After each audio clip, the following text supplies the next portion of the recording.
প্ৰথমতে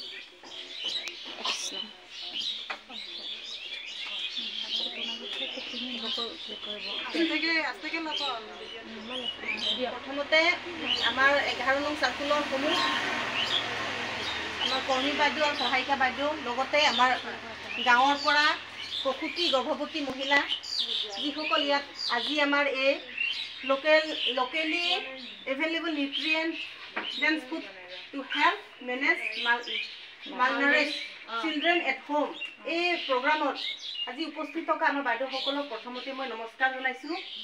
আজি আপোনালোকৰ এই কিবা প্ৰগ্ৰামটো সঁচাকৈ বৰ গুৰুত্বপূৰ্ণ কাৰণ আমাৰ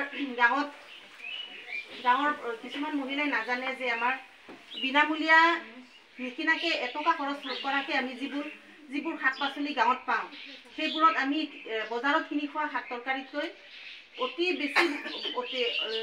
বেছিভাগে আমি কি পাওঁ প্ৰটিন আইৰণ বা কেলছিয়াম বস্তু পাওঁ। বিশেষকৈ আমি এইবোৰ ক'ত পাওঁ আপোনালোকে নিজে জানে। আমাৰ চকুৰ আগতে সন্মুখতে থকা কিছুমান আমি শাকৰ বিষয়ে ক'ব বিচাৰিছোঁ যেনেকৈ কচু শাক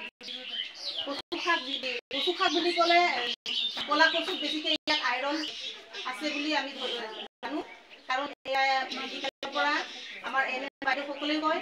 আৰু কলৰ দিলটো এইবিধ শাকত এইবিধ পাচলি তৰকাৰী কি আছে বেছিকৈ ইয়াতো আইৰণ আছে বুলি আমি সকলোৱে জানো। লগতে চজিনা পাত পুৰৈ শাক এইবোৰতো আমি আইৰণ পাওঁ কেলছিয়াম পাওঁ। আমাৰ দেহৰ যিটো হাড়ৰ কিবা শক্তি হয় পুৰৈ শাকটো খালে। লগতে নৰসিংহ পাত এইবোৰ আমি গৰ্ভৱতী প্ৰসূতি মাতৃসকলক আমি চুপ বনাই এনেকৈ খোৱালে মানে বহুতখিনি ইয়াত উপকাৰ পায় আইৰণ বাঢ়ে।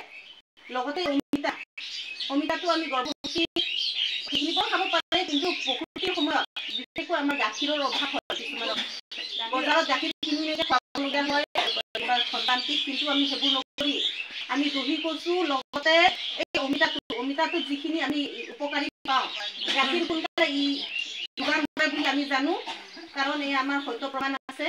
আমাৰ গাঁৱলীয়া মানুহসকলে আগৰ পৰাই সেইখিনি কৰে যে প্ৰসূতি মাতৃ যদি গাখীৰ কমে তেতিয়া ক'লা দহি কচু আৰু অমিতা এইবোৰ যদি ৰান্ধিকে খুৱাই প্ৰসূতি মাতৃগৰাকীৰ সোনকালে গাখীৰৰ যোগান ধৰে বুলি সেয়ে আমি প্ৰমাণ আছে।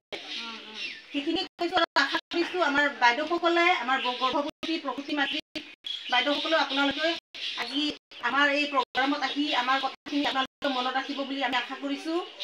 আৰু আপোনালোকে নিজৰ স্বাস্থ্যৰ কাৰণে আপোনালোকে নিজেও চম্ভালিব লাগিব আৰু আমাৰ যিহেতু হেল্থবোৰ পতা হয় পতা হয় সেইখিনি আপোনালোকেও আমাৰ লগত যোগাযোগ কৰিব আৰু আমি আপোনালোকক যিমান পাৰে আমিও আমাৰ ফালৰ পৰা